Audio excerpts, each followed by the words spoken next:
What's up guys, in this tutorial I'm going to be showing you exactly what you need to do to turn off speed warnings on your Kia right now super easily and fast. So make sure you watch this video to the end if you want to find out how. If you guys own a Kia, you might know that the speed warnings are so annoying when you drive around. Anytime you go even 1 kilometer over the speed limit, the speed warning thing starts beeping, and it is probably the most annoying thing about my Kia, and it frustrates me so much. So that's why I thought I'd make this video to show you guys exactly what you need to do to turn these speed warnings off your Kia right now super easily and fast. And this method is so simple.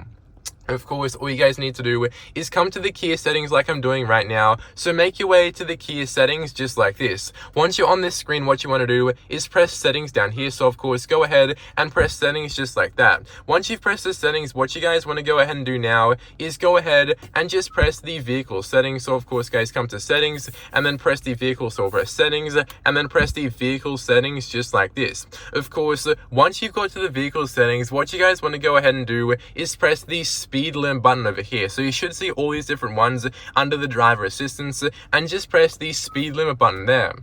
Of course, once you press that, you're going to come to this page right here, which shows you all of the different settings like this. And of course, guys, what you want to do is turn this one off. So of course, there's going to be 3 different options: speed limit assist, which actually moderates the car by itself; speed limit warning, which is the annoying dings; and then what you want to do is turn it off. And just like that, it will turn all those annoying dings off on your Kia right now super easily and fast. And that is all you guys need to do, plain and simple, to fix your Kia not working, guys, with the speed warnings here. Just turn it off, and then after that, it will stop the annoying dings of your speed warnings from your Kia.